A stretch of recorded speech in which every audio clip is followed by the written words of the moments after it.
God went silent, and that's when everything changed. You prayed the same way you always did, but this time nothing came back. No peace, no clarity, just silence. And that silence didn't calm you, it made everything louder inside. The anxiety, the fear, the feeling of being overwhelmed, all of it rising at once while God seemed distant and quiet. If you've ever wondered why prayer feels empty, why faith feels heavier instead of lighter, or why the silence hurts more than the problem itself, this moment is for you. Because what most people don't realize is that God's silence is not random, and it's not rejection. Something shifts in you when the noise stops. And what changes in that silence might explain more about your faith, your fear, and your relationship with God than any answer ever could. The day nothing answered back. It did not happen in a dramatic moment. There was no crisis, no visible collapse, no sudden loss that explained what came next. You prayed the same way you always did, with familiar words, familiar posture, familiar hope. And yet something felt off. Not broken, not wrong, just empty. The words left your mouth, but nothing returned. No sense of peace settling in your chest. No inner reassurance. No quiet confidence that everything would be fine. Only silence. At first you dismissed it. You assumed it was fatigue, distraction, stress. But the next time you prayed, it happened again. And again. That was the day you realized nothing was answering back. Silence has a way of unsettling the soul because it removes the feedback you rely on to stay grounded. When God speaks, or when you feel He does, faith feels alive and responsive. When He does not, faith suddenly feels exposed. You begin to notice how much your spiritual life depended on response rather than trust. That day revealed something uncomfortable. You were not just praying to be close to God. You were praying to feel something, to receive confirmation, to quiet your fears. And when that confirmation disappeared, the fear had nowhere to hide. In the absence of an answer, the mind steps in. Thoughts become louder. Questions surface without invitation. Did I do something wrong? Am I being ignored? Did God move away, or did I lose the ability to hear Him? Silence invites interpretation, and the human heart is not neutral when left alone. It fills the gap with self-blame, comparison, and doubt. You remember stories of others who seem certain, confident, spiritually strong, and you wonder why their prayers feel alive while yours feel hollow. The silence does not accuse you, but it allows you to accuse yourself. What makes that day so significant is not the silence itself, but what it exposes. It shows how faith can slowly turn into a transaction without you noticing. You pray, you wait, you expect a return. Peace for obedience, clarity for effort, comfort for faithfulness. And when the exchange stops, the relationship feels unstable. That moment forces an honest question. Was your faith rooted in who God is, or in how He responded to you? Silence strips away the illusion that belief is sustained by emotional reward. It reveals whether trust can exist without reinforcement. That day also confronts you with vulnerability you did not know was there. Without answers, you feel smaller, less certain, less equipped. You realize how much strength came from feeling guided rather than actually trusting. Silence removes the safety net of reassurance and asks you to stand on conviction alone. And standing without feedback feels terrifying at first. It feels like being asked to walk in the dark, without knowing how far the path goes. Yet something subtle begins to happen in that discomfort. The silence slows you down. It forces you to listen, not for a voice, but to your own reactions. You start noticing what rises inside you when nothing comes from above. Fear, impatience, frustration, control. Silence becomes a mirror rather than a wall. It does not push you away from God. It shows you what has been shaping your faith all along. That day, when nothing answered back, was not the end of connection. It was the moment the relationship stopped being reinforced by sensation and began asking for maturity. And once that shift happens, nothing remains the same. When silence feels louder than pain, pain has a shape. Even when it hurts deeply, it gives you something concrete to hold on to. You can describe it, explain it, justify it. Pain allows movement because it creates reaction. Silence does the opposite. Silence suspends you. It removes friction, resistance, and direction at the same time. When God is silent, the suffering you are dealing with no longer feels like the main problem. The absence of response becomes heavier than the pain that brought you to prayer in the first place. What unsettles you is not what you are facing, but the fact that you are facing it without feedback. This is where anxiety quietly takes control. Without a voice to anchor you, the mind starts searching for meaning on its own. Thoughts begin to race, not because the situation worsened, but because there is no guidance to stabilize perception. Fear fills the space that reassurance once occupied. You replay prayers in your head, wondering if you said the wrong words, if your faith was insufficient, if you misunderstood God entirely. Silence gives fear permission to speak confidently, even when it has no authority. What makes silence louder than pain is that pain still feels connected to God. You can cry through pain. You can ask questions through pain. You can feel close to Him even when things are falling apart. Silence removes that sense of closeness. It creates emotional distance, and distance feels like abandonment when you are already overwhelmed. You begin to realize that much of your peace came not from trust, but from the feeling of being accompanied.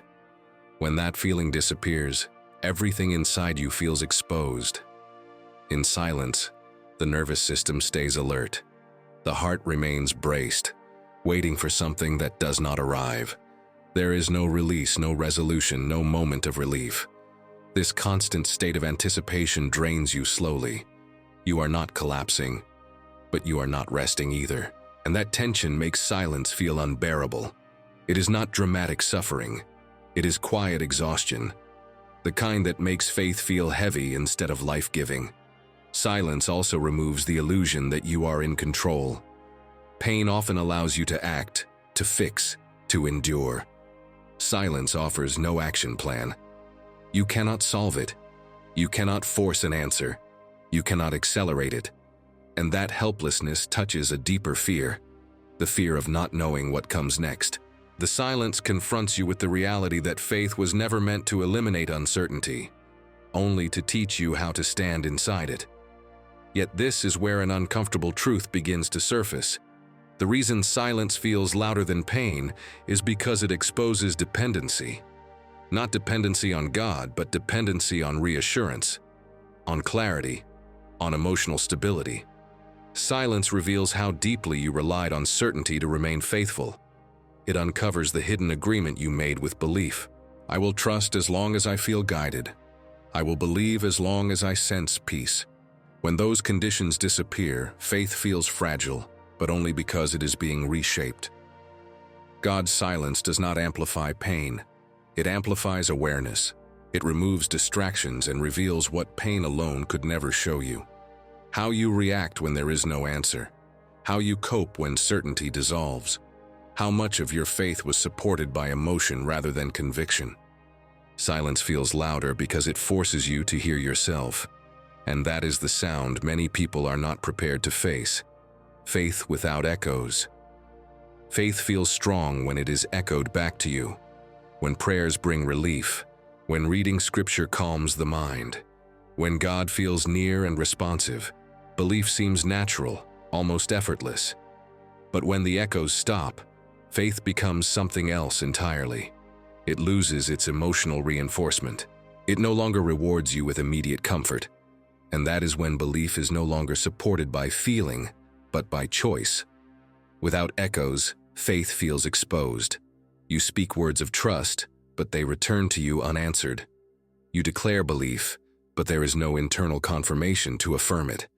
This is where many people quietly struggle, not because they stopped believing in God, but because belief without feedback feels unstable.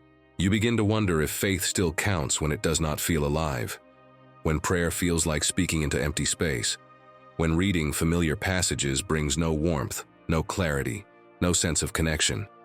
This silence forces an uncomfortable realization.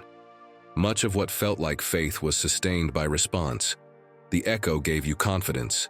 It reassured you that you were heard, guided, protected. Without it, Belief feels thinner, weaker, almost insufficient. Yet this moment reveals a deeper truth. Faith was never meant to be sustained by sensation. It was meant to exist even when nothing confirms it.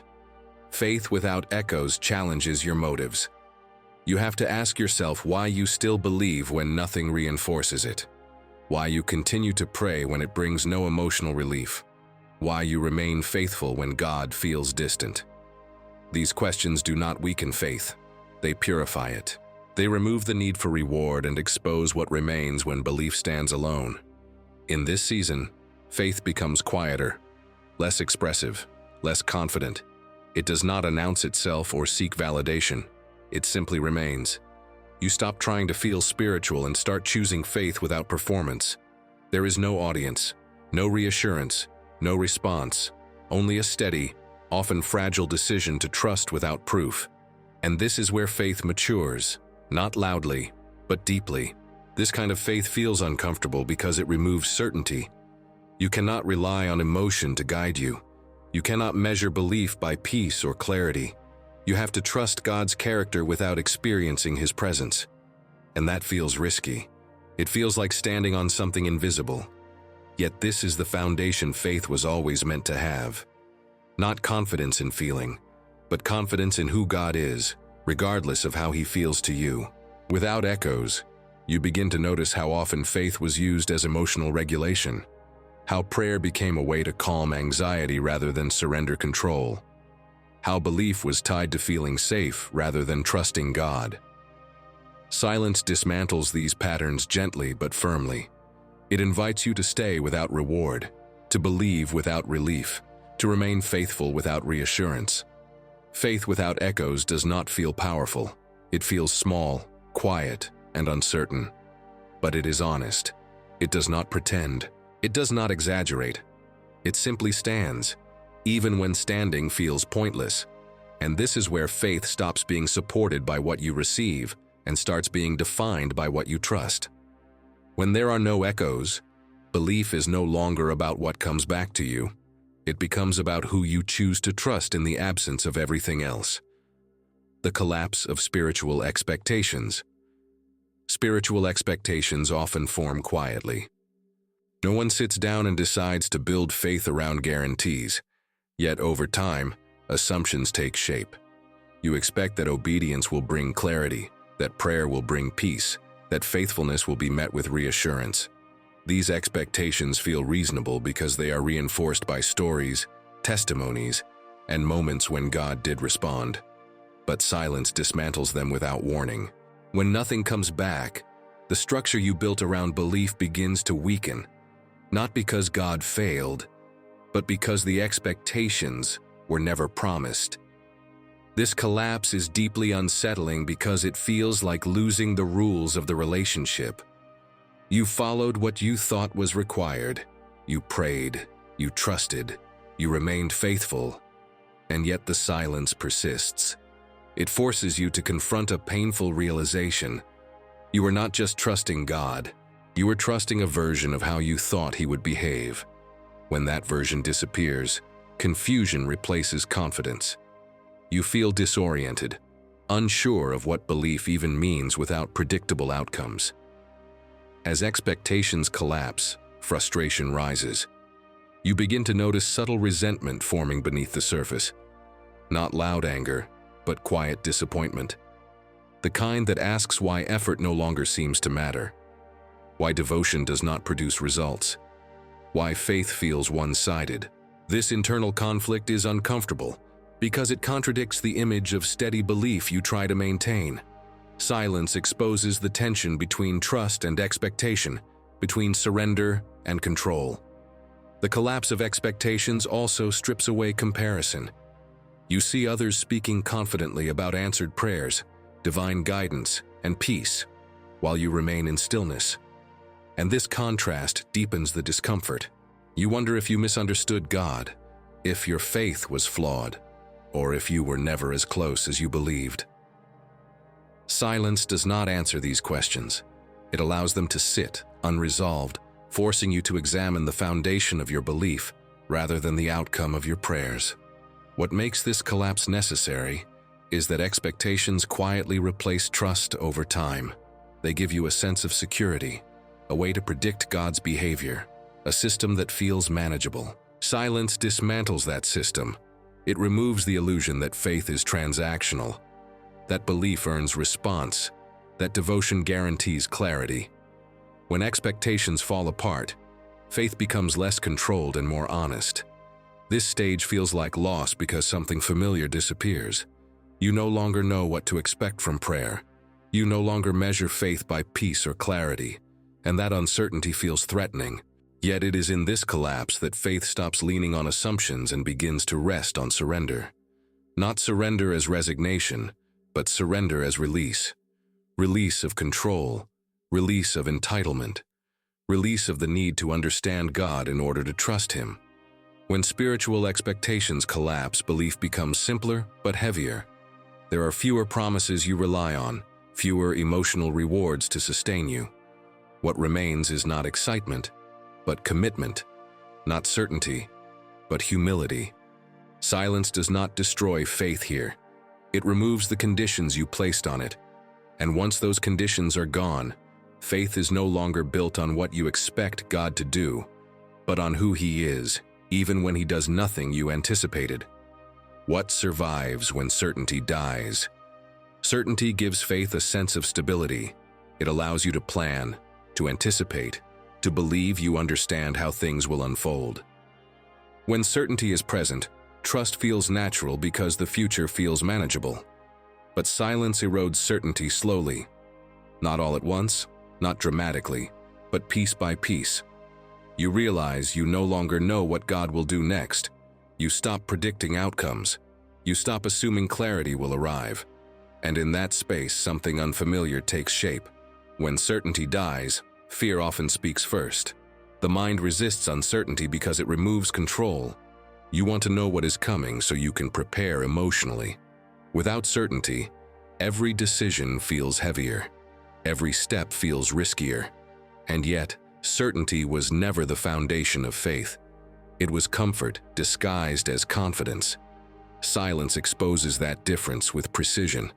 As certainty fades, you begin to notice what remains. Not excitement, not assurance, not emotional strength. What survives is commitment. A quieter form of trust that does not rely on explanation.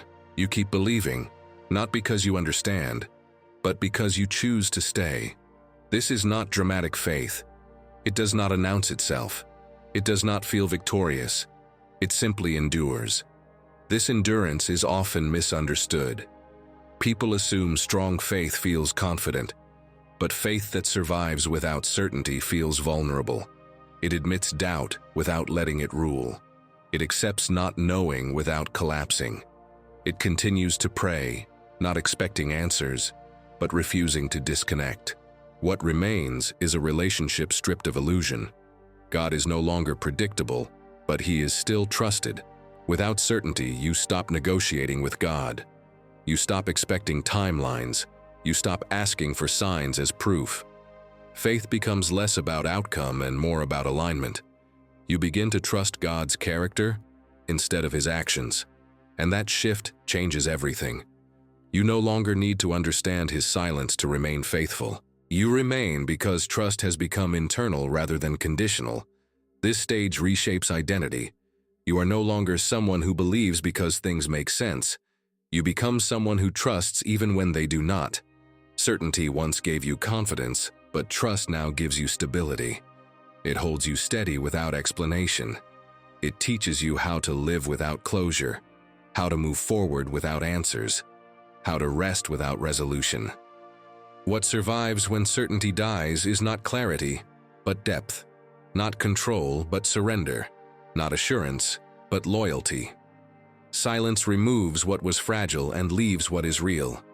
It reveals whether your faith was built to withstand uncertainty or only supported by understanding. And once certainty is gone, what remains is no longer dependent on knowing. It is anchored in trust that does not need permission to exist. Learning to stand without signs.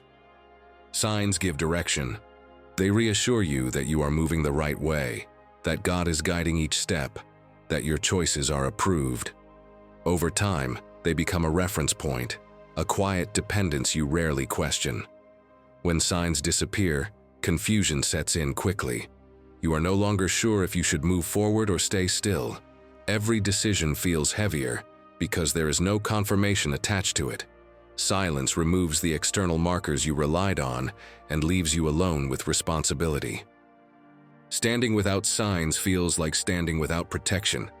You are used to sensing when to act, when to wait, when to trust. Without those signals, faith feels exposed. You hesitate more. You doubt your judgment. You wonder if obedience still matters when it is no longer acknowledged. This stage is uncomfortable because it reveals how much guidance was outsourced to signs instead of discernment. Silence does not take direction away.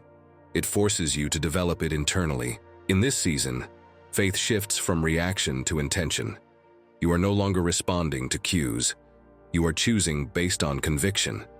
That choice feels risky because there is no immediate affirmation.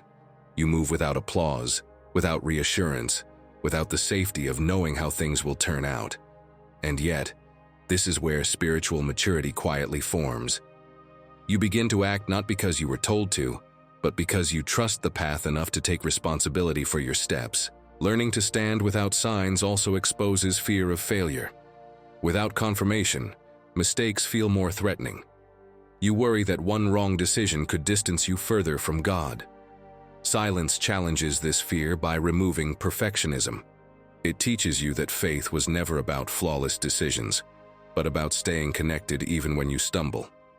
Without signs, obedience becomes relational rather than performative. You stop trying to get it right and start trying to stay honest. This stage slows you down.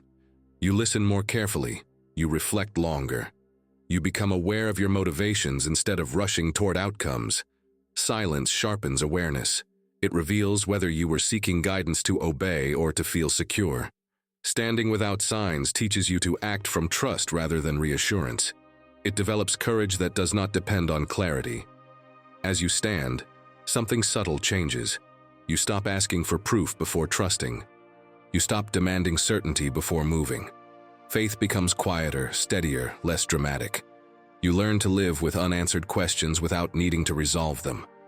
You realize that God's silence was not removing direction. It was inviting you to grow into it. Standing without signs does not mean walking alone. It means walking with responsibility. You carry your faith without leaning on visible confirmation. You trust God's presence without requiring evidence. This is not a loss of guidance. It is a transfer of strength. Silence moves faith from dependence to resilience, and once you learn to stand without signs, your faith no longer collapses when clarity disappears. It stands because it has learned how. The silence that changes who you listen to.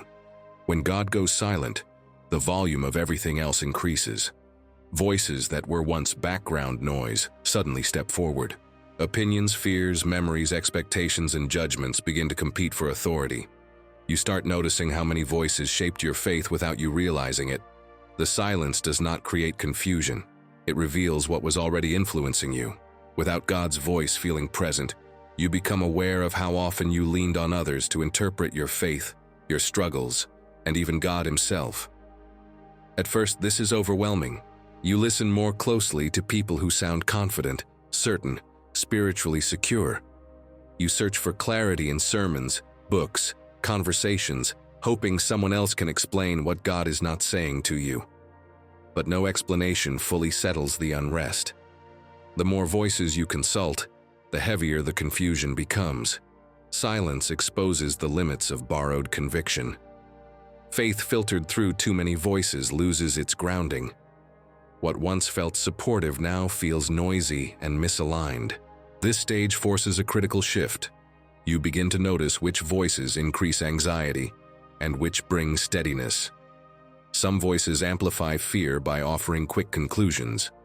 Others create pressure by insisting on answers you do not have. Silence teaches discernment by absence. Without God's voice overriding everything else, you become responsible for what you allow to shape your thoughts. You learn that not every spiritual voice leads toward peace, even when it sounds certain. As external voices lose authority, Internal ones become impossible to ignore. Old wounds speak. Insecurities resurface. Doubts that were once muted now demand attention. Silence does not cause these voices, it reveals them. And this revelation is uncomfortable because it removes distraction. You can no longer hide behind guidance or affirmation. You have to face what has been influencing you from within.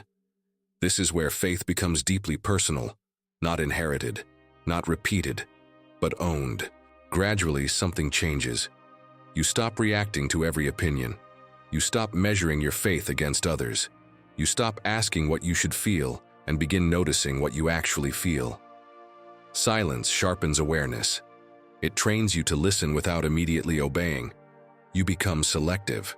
You start valuing truth over certainty, depth over confidence, peace over volume. This discernment is not loud.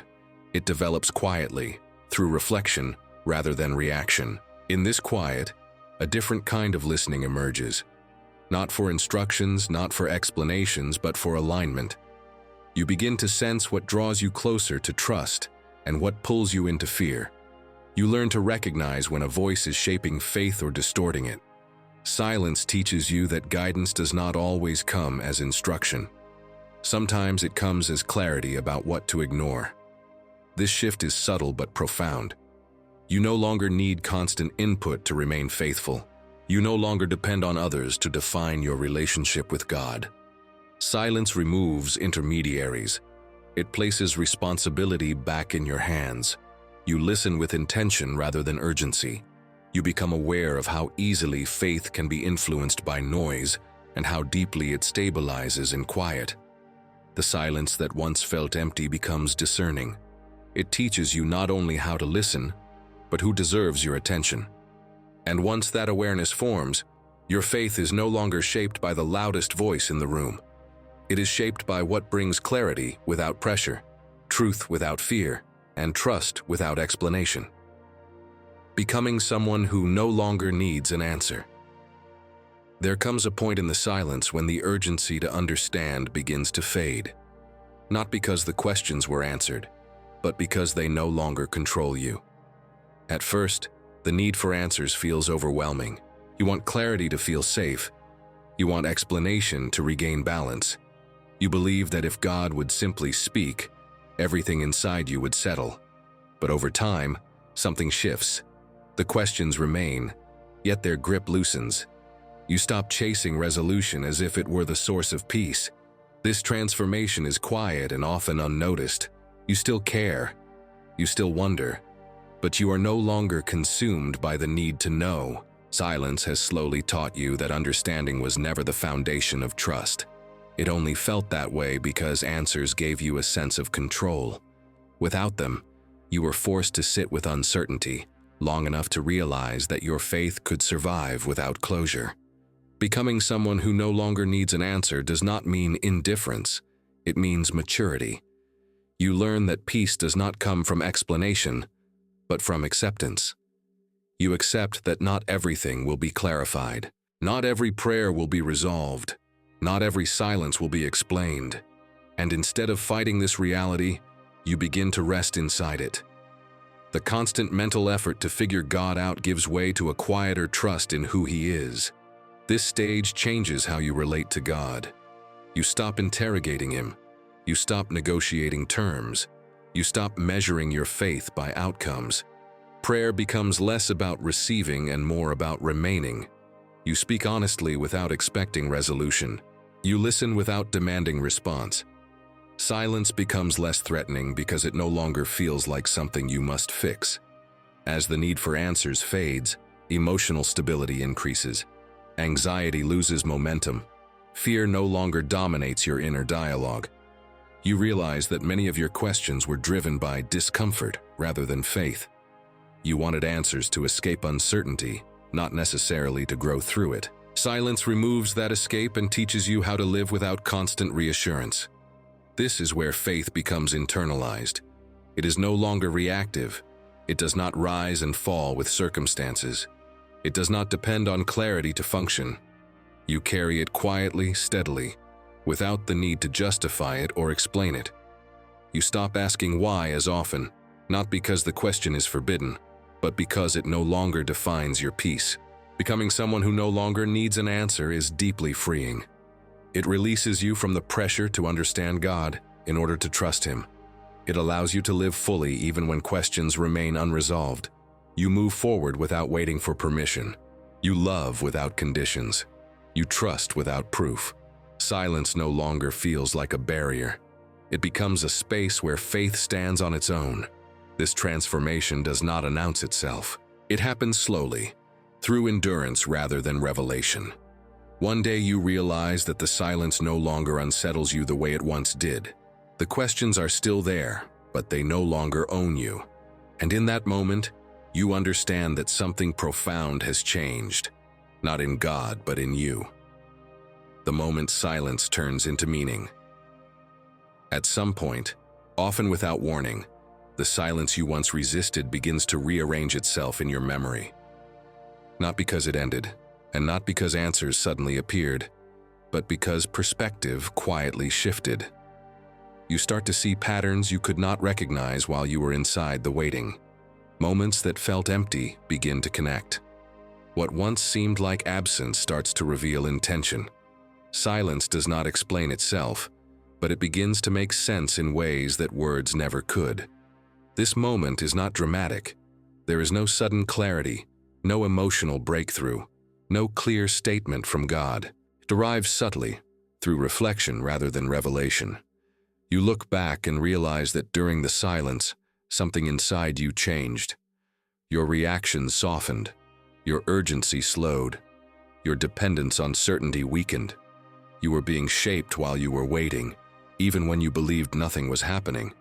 Meaning emerges when you recognize that silence did not pause your growth, it redirected it. While you were listening for God's voice, your inner world was being restructured. Old fears lost their dominance. Old expectations dissolved. You became less reactive, less demanding, less driven by emotional reinforcement. Silence did not teach you new information. It reshaped how you respond to uncertainty. This realization changes how you interpret the past.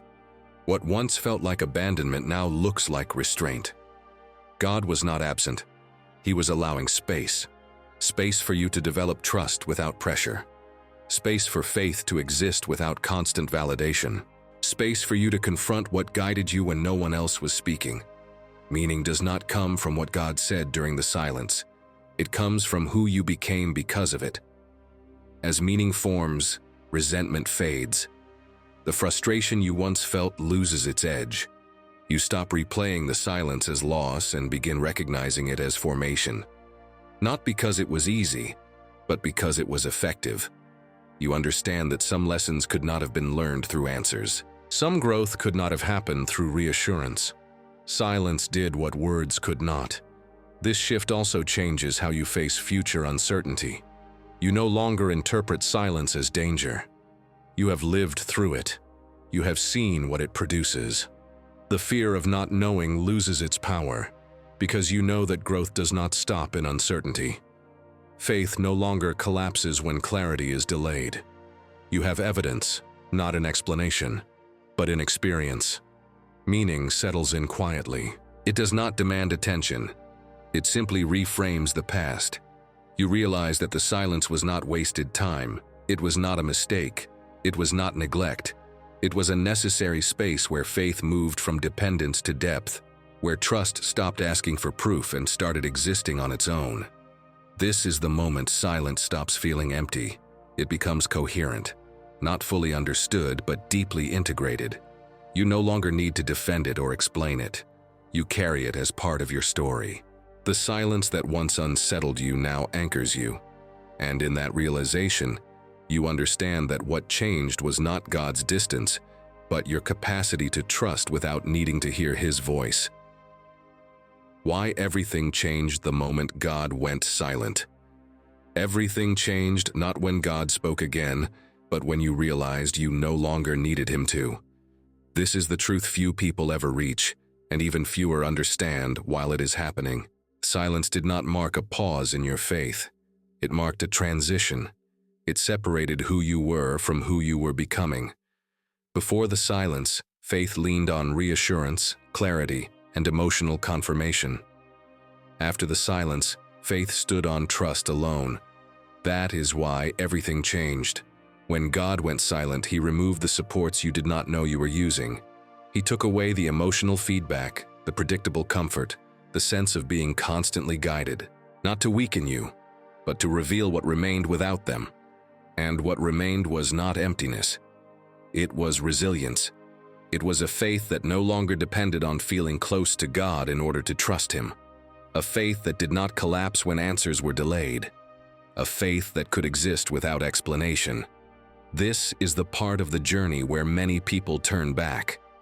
Not because God abandoned them, but because the silence demands responsibility. It requires you to carry your faith without leaning on signs, voices, or outcomes. It asks you to trust God's nature rather than His activity. And that is uncomfortable. It feels risky. It feels like walking without a safety net. But it is also the moment faith stops being fragile. The silence changed how you pray. Prayer became less about receiving and more about remaining, less about clarity and more about honesty. You stopped performing faith and started living it. You learned how to sit with God without demanding anything from Him. You learned that trust does not require constant confirmation to be real. And in that stillness, something solid formed. The silence also changed how you face fear. You no longer panic when you do not know what comes next. You have lived without answers and discovered that you did not fall apart. You learned that uncertainty does not cancel faith. It refines it. Fear lost its authority because it no longer controlled your sense of safety. You stopped needing the future to be predictable in order to trust God in the present. Most importantly, the silence changed who you are. You became someone who trusts without negotiating, someone who believes without requiring reassurance, someone who remains faithful even when God does not explain Himself. That transformation did not come through words. It came through absence, through waiting, through endurance, through learning that God's silence is not a withdrawal of love, but an invitation to maturity. God did not go silent to punish you. He went silent to prepare you, to strip away what was conditional, to remove what was dependent, to build a faith that could stand when everything familiar was taken away. And once that faith exists, nothing threatens it the same way again. Everything changed the moment God went silent, because that was the moment faith stopped being supported and started being owned. It stopped being something you felt and became something you lived. And once faith reaches that depth, it no longer needs noise to survive. It has learned how to stand in silence, fully alive, fully grounded, and fully secure in who God is, even when He says nothing.